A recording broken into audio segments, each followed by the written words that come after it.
Today we will be reviewing the 1Zpresso K Plus manual coffee grinder. It is a $260 or $270 hand coffee grinder. But before we dive into this review, I just want to say welcome to Kabin's Coffee Corner. This channel is designed to help you choose the coffee gear you want to brew with at home. You'll find a lot of reviews and comparisons on that channel, so if that interests you, please like and subscribe. That really helps me push out more content and get my content seen by more people. If you're looking at purchasing this grinder, please use the link in the description where I'll make a small commission at no extra charge to you that goes back into funding gear for this channel and camera equipment, things like that.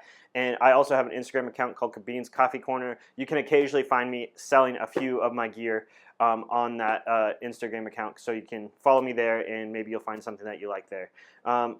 Let's go ahead and dive into it.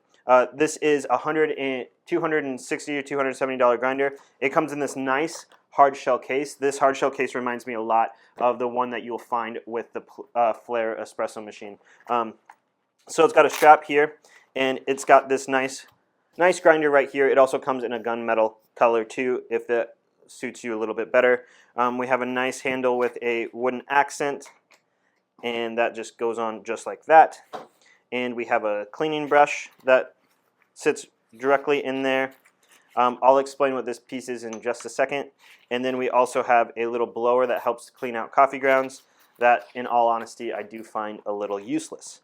So let's go ahead and dive into some of the features of this thing and some of the things that I like and dislike about it. So starting off with it, it has a nice magnetically placed handle, so it just snaps in and stays in there pretty well. I've never had an issue with the handle. This wooden piece does pop off. If you see that right there, you can just kind of pull it off right there. I don't know why you'd want to, but I have had that fall off on me once while grinding. I don't think it's going to be a huge problem though, and it snaps in place like that.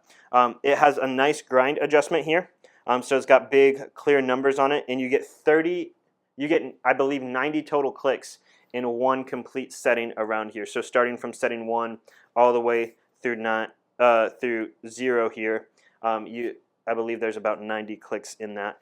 Super easy to adjust. You just simply grab this dial and it clicks here and there as you move it, and there's a red dot indicator on here. So it's super friendly, easy to use grinder for changing the grind settings from one setting to another on it, which I'm very, very appreciative of. Right here we have a nice grippy, textured, recessed handle here. So you just kind of put your hand there, and it really gives you a lot of grip between the tension that you have here as it's sloped on both of these. Mine came with these little rubber bands. I did buy it used though, so I'm not sure if it comes with everyone. I've seen a few people not have these on there. Not sure the reason of that, but wanted to let you know that beforehand. The catch cup is magnetic, so it's a nice feature where it just goes directly on to place there. And this is one of the most unique things about the catch cup, is the catch cup has two forms. You can unscrew this bottom base here, and it removes that, and you can replace it with this.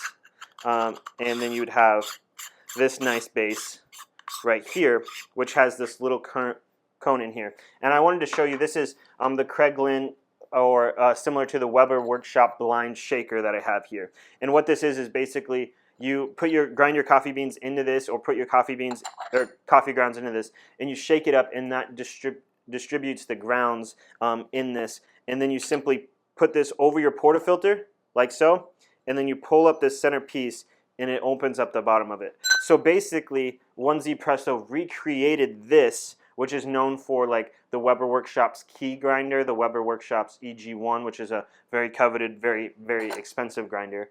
So high-end stuff that this is in. This, I believe, was $100 just for this shaker here. And you're getting one that's not as great, but still really nice feature to have as an option in this grinder. You don't have to use it if you don't want to, because they do give you the option to switch that base. It's also got some nice little indicators here, so you can fit it on multiple different sizes of portafilters.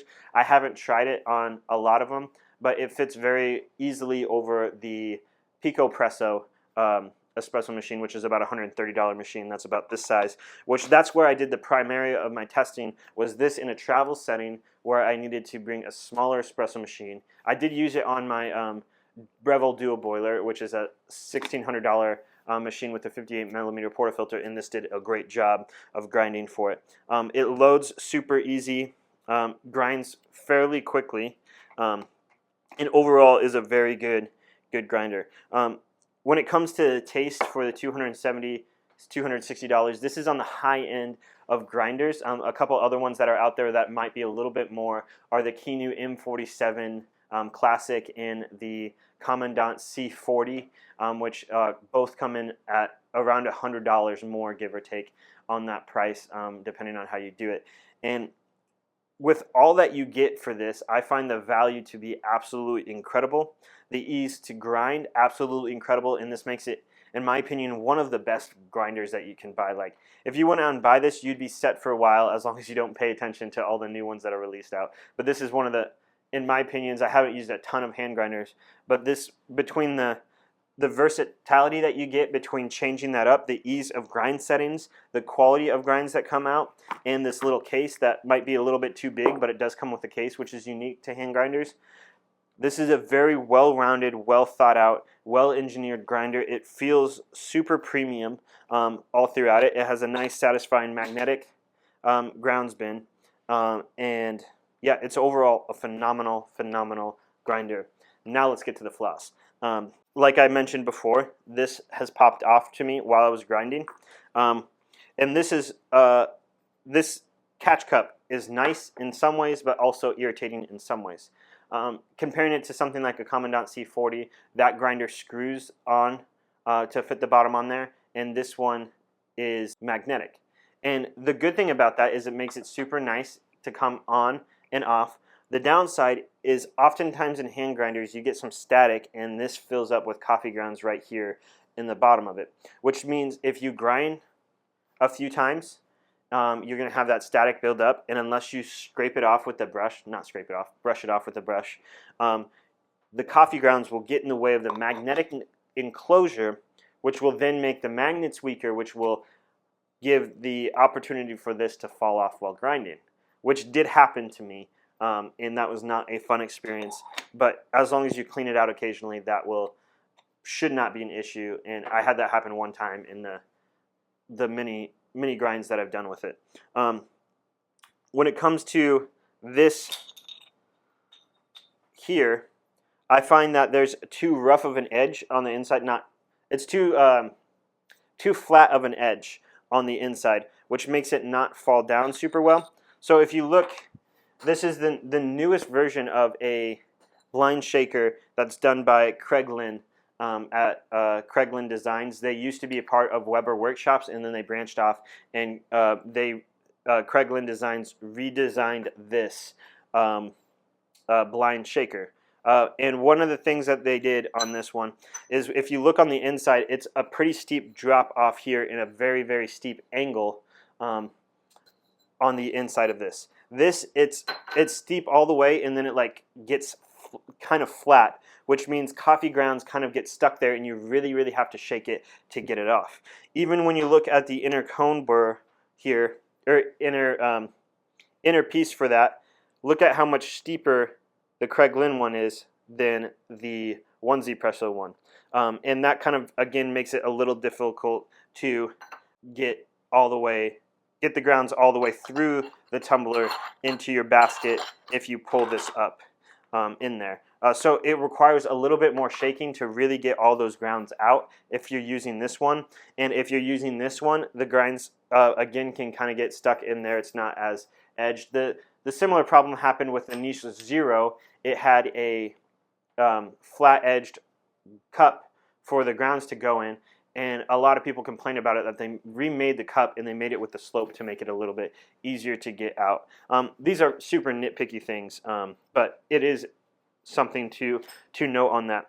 Also, another thing is, one of the things I like to do with any of my hand grinders is I like to knock them just a little bit to get some of that static grounds out a little bit. So oftentimes, if I'm sitting on a counter like this, I don't want to take my grinder and knock it on the counter. If I have a tamping mat, I will knock it on a tamping mat, and that'll make it a little bit easier. But in the case of being in a hotel room or like this, I don't want to dent the counter, and I don't want to dent my grinder. So what I typically do is I'll take the grinder and I'll hit it against the palm of my hand. And when you hit it with the palm of your hand, you can see that major problem where this pops out. And I find that to be incredibly difficult because I also had that problem when I was doing that, because no matter how flat your hand is, if it's off just a little bit, it will loosen that up enough for coffee grounds to fall out through. And that is incredibly annoying, and I don't really see much they could have done to fix that. I guess this would be maybe one way to do it, which is the little slope mechanism there. But even if I hit this one, like, that pops out even more because this one has a silicone. The 1Zpresso has a silicone O-ring on the inside of it, rather than the Craiglin shaker does not. But I would take this trade-off in those issues to have that feature in there. For me, it was incredibly important when I was using my my PicoPresso over this past couple weeks. And with any espresso, you're supposed to do this thing called the WDT method, which is Weiss distribution technique. In other words, it's taking a lot of needles or something to stir up the grounds to break up any clumps and to make it even over the bed of coffee grounds. That's where things like this is also one of those types of tools where you can shake it and then you pull up that center thing and it should come up pretty even over the coffee grounds with the grounds, pretty even over the portafilter basket, which would kind of make it a little bit better. And for me, this grinder eliminated me having to take one more thing with me when I went on this trip. I didn't have to take something to do that WDT method because it had it built into the machine. And while it wasn't perfect, I felt it was more than sufficeable enough for literally traveling with a portable espresso machine. Like, it would be a lot of coffee shops that you could go to in a lot of different places, which made me very happy with the setup that I had as a whole. The grind quality is phenomenal. It's comparing super well to a lot of the other grinders I have, like a Niche Zero, SD40, Baratza 270, Commandant C40. Like anything, like I don't feel like I'm lacking in that in any regards in my personal palate. And you look at that in a lot of places, a lot of people would agree with that statement because they have also had the same experiences. So overall, I'm super excited about this grinder, and I'm super glad it exists, and I think this is probably one of the best values of grinder that you can get because it comes in at $270, which is a great value of a coffee grinder. It's very high end, but I don't feel like I feel like this clocks off a lot of tiers because it produces good grind quality, and it's super enjoyable to use. If you have any questions about this grinder, please let me know. I would love to answer those. And again, please like and subscribe. That would really help me out as a YouTuber. Thank you so much for watching.